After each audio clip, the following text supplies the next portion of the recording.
Hi, I'm Karen Ross, Secretary of the California Department of Food and Agriculture, and I'm really excited to have this conversation today in celebration of Black History Month. And with us today, we have a leader in agriculture and someone I have huge respect for. I have with me Jenet DeCosta, who is with Driscoll's, which is a significant name in the berry industry. And thank you for this beautiful backdrop for us, all the beautiful berries we grow in California. So you are a member of the State Board of Food and Agriculture. Has it been a couple of years now? About 2 years now. And you were part of a Climate Smart Ag delegation, one of the most recent ones, Yes. which was just last fall to Spain. Tell me what you like about, or if you do like serving on the State Board of Food and Agriculture. What has been your experience thus far? The State Board of Food and Agriculture is very interesting. It is a very diverse group of individuals who are all coming together to represent the needs of California agriculture, but we're from different parts of the state, we're different backgrounds, different commodities, different needs. And so it's been wonderful to learn from others. Driscoll's itself is not really a grower. We represent a network of independent growers. But to be on a board with small growers and urban growers and rice growers and to understand where the commonalities are and what we're facing and the challenges, where the community issues are of the needs of agriculture versus the needs of just regular residents who do other types of work. What does it look like to get your supply chain to the working so that you can get your food to the marketplace? What types of markets are available to you? So I'm originally from New Jersey. New Jersey, Born and raised. By my parents there by way of the military, and then went to school in New Jersey, worked in Philadelphia for over a decade before moving out to California to work for Driscoll's. Driscoll's was my introduction into the agricultural industry. I actually started my career in sales and marketing. And when I left the American Red Cross Biomedical Services, where we sell blood, the reason I came to Driscoll's was I was very versed in pricing for highly perishable items and how do you do value add for highly perishable items that have a demand exceed supply. So my background's economics. I love math. And so that is how I came in, because there are so many similarities between perishability, value add, and then how do you avoid commoditization, which I think a lot of growers within the state of California are looking at. There's some things that are just commodities. They've got commodity prices, and that's the world they live in. Right. But in the specialty crop world, you're looking for that edge of how does the consumer find value to what they're consuming, but you don't have a shelf life. It's not widgets. Right. So. But I was looking at how can I add value and how can I really understand the dynamics of it.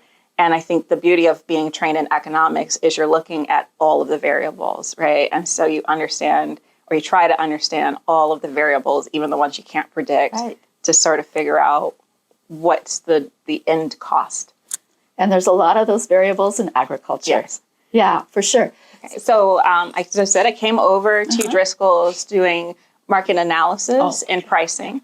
And then I switched roles, or I was promoted. I took a promotion to be a marketing manager focused on a raspberry marketing promotion, organics, sustainability, and social media and paid advertising when that was brand new. They called it marketing manager of emerging things. Of emerging things. That's like being in charge of miscellaneous, isn't it? It is completely in charge of being. But it was fun. I mean, Raspberries it still doesn't have a trade association. Right. So really understanding how do you do market promotion of raspberries to the U.S. population. Organics was, especially in berries, was fledgling in the terms of market share. And so looking at how do you help to drive consumption and education and some of those input components. And then sustainability, at the time when I became marketing manager, our CEO at the time was really working heavily with Governor Brown on Sigma. And so that was sort of my introduction a little bit more into how do we, for Driscoll's, look at our reason to believe in when we're talking about groundwater and groundwater sustainability, and what is the collaborations that we need to do with the communities where we operate, and really in order to try and solve that. And so it was sort of a crash course. And I would say that was the role that really got me to cut my teeth on what is this business and what is agriculture as it relates to the community. And so I was chief of staff at Driscoll for 7 years. And then recently, as of January, I've become senior director of public affairs. Oh, so, we'll be seeing a lot more of you in Sacramento or mostly in Washington. Yet to be determined. Okay. The funny thing is Driscoll's is in 22 countries. Wow. And one of the things that we sort of say is it's 4 berries that are very finicky about where they grow and how they grow, which means that in everywhere we grow, we have the same issues. Yeah, no kidding. And do you think that we've come far as we embrace inclusion, diversity, equity in all aspects of our life in California and America? I think from an inclusion perspective, when I reflect over almost 12 years in the state of California and exclusively in agriculture and in Driscoll's, I've seen so much improvement, but we have so much further to go. And so as you think through as a Black woman, I present Black, exactly that I'm a woman when I show up, exactly that I'm Black when I show up. There are still things that are limiting in agriculture, and I said there's great stories too. I can say, I remember going out into a field early in my career at Driscoll's, and it's not been that long ago in the grand scheme of things. And, porta potties in the fields was not common. And so having those, just basic needs being met in a workforce was not common just a decade ago, but it is common everywhere in California today, right? And then as being a Black person in the state, there's a lot of great things about California. California is heavily progressive, but there's still some places that I wouldn't be welcome. And some of those places I'm mindful of, just because of the breadth of our operations throughout the United States.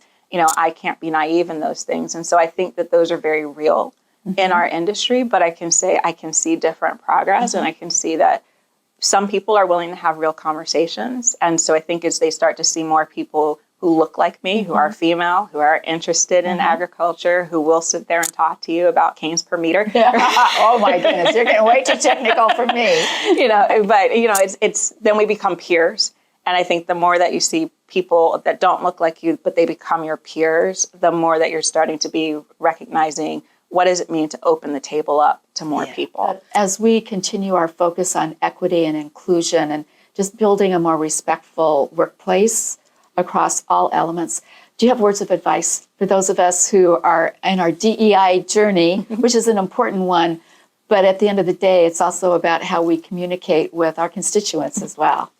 My first piece of advice would just be everyone is at a different place in their journey, and everyone comes with their own experiences. So don't assume, right? Be open, be vulnerable, but also understand that it is not a homogenous journey, that everyone's in single file line marching to the same directions.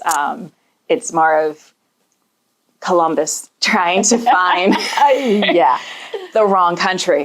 So, and so I just think as if you stay true to equity and inclusion, and then you look around and you go, am I surrounded by people who bring something new to the table, whether it's a lived experience, a life experience, or just a different way of thinking, that's going to help ask the questions. It's going to help everyone feel more comfortable in being vulnerable.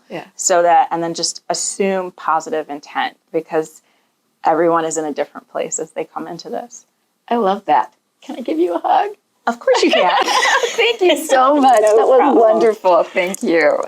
So I hope you've enjoyed this conversation with Jenet DeCosta as much as I have. Please help us all celebrate Black History Month.